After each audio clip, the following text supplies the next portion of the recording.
लोकतंत्र बचेगा तो आरक्षण बचेगा। बहुत ऐतिहासिक जीत होगी। आरक्षण बचेगा तो जाति जनगणना होगी। आजमगढ़ सदैव नेताजी की सरजमी रही है। हमारे साथ धर्मेंद्र यादव जी हैं जो आजमगढ़ से सपा के प्रत्याशी हैं और अपने बूथ सैफई गांव में वोट डाल करके आ रहे हैं। धर्मेंद्र जी, लोकसभा की सीटों पे चुनाव चल रहे हैं, तीसरे चरण का है। यूपी की 10 सीटों पे चुनाव है। सपा के लिए क्या मुद्दे अहम रह रहे हैं?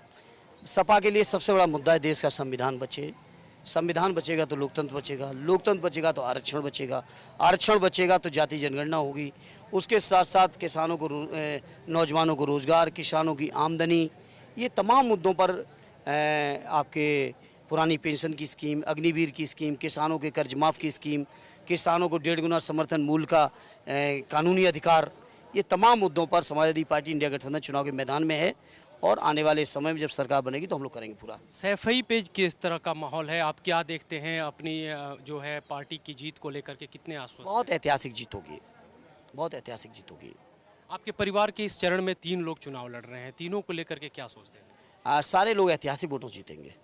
आजमगढ़ में क्या आपकी स्थिति को लेकर क्या कहेंगे, जो चुनौती मानते हैं अपने प्रतिद्वंदी को? आजमगढ़ सदैव नेताजी की सरजमी रही है, आदरणीय अखिलेश जी की सरजमी रही है, स्वर्गीय चंद्रजीत जी की, स्वर्गीय राम नरेश जी की, स्वर्गीय राम बच्चन जी की, कैफी आजमी जी की सरजमी रही है, नुमानी साहब की, शिवली नुमानी साहब की सरजमी रही है।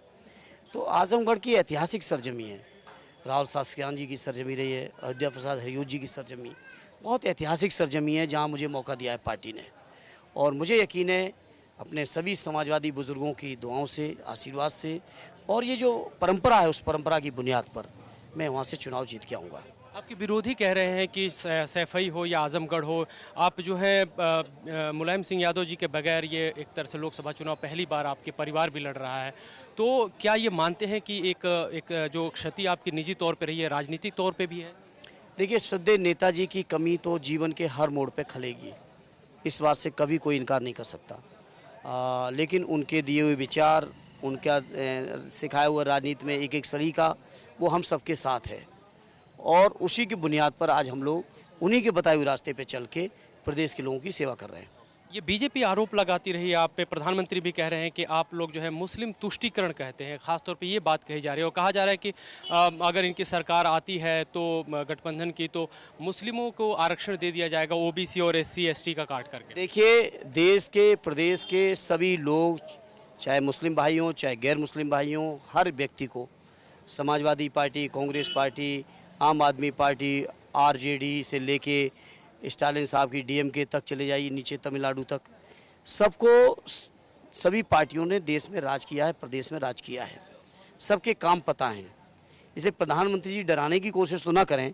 हालांकि उनको एक बात के लिए मैं धन्यवाद देता हूँ, वो इस बात को स्वीकार कर रहे हैं कि अगर इंडिया गठबंधन की सरकार आती है, इसका मतलब उन्हें डर बैठ गया है कि इंडिया गठबंधन की सरकार आ रही है। इस बात के लिए मैं उनको धन्यवाद देता हूँ।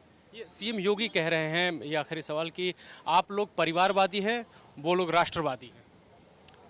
बताएं राष्ट्रवाद में कौन उनका स्वतंत्रता सेनानी जिसकी शहादत हुई हो, एक नाम बता दें बीजेपी विचारधारा का। बताएं स्वतंत्रता आंदोलन में कहाँ थे, बताएं उनके जो उस समय के लोग रहे, क्या माफ़ी मांग मांग के अंग्रेज़ों से जेल से बाहर नहीं आए? क्या आंदोलन में योगदान है उनका? अब बीजेपी के लोग तो राम को लाने का भी योगदान मानते हैं। राम, भगवान राम आए थे त्रेता युग में, बीजेपी बनी 1980 में। आप मानते हैं राम मंदिर मुद्दा है? मैं दूसरी बात कह रहा हूँ, वो ये बात कहते हैं कि नहीं कहते हैं? और बताओ भगवान राम किस युग के हैं? भाई, आप पत्रकार लोग इस बात का सवाल नहीं करते हो। 1980 की बनी हुई पार्टी त्रेता युग के आए हुए भगवान राम को लाने की बात कर रही है, और आप लोग सुनते भी हो और आप लोग सवाल भी करते हो। अरे तर्क सहित कभी सवाल उनसे पूछो भाई, कैसे संभव है ये? भगवान राम त्रेता में आए थे, युगों युगों तक रहेंगे। तो जो मुद्दा बनाने का काम कर रहे हैं बीजेपी की तरफ से, मुद्दा है। सारे लोग जागरूक लोग हैं, कोई ऐसा नहीं है कि वो जागरूक ना हो।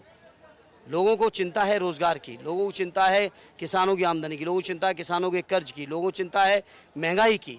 उन मुद्दों पर आज बीजेपी क्यों नहीं बात करती है?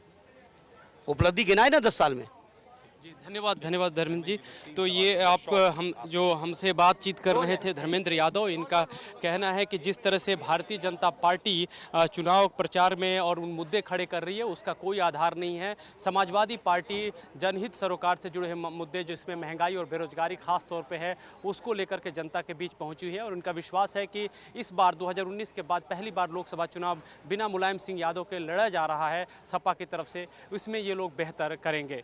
कैमरा पर्सन रेहान खान के साथ मैं अमृत तिवारी, विस्तार न्यूज़, सैफई।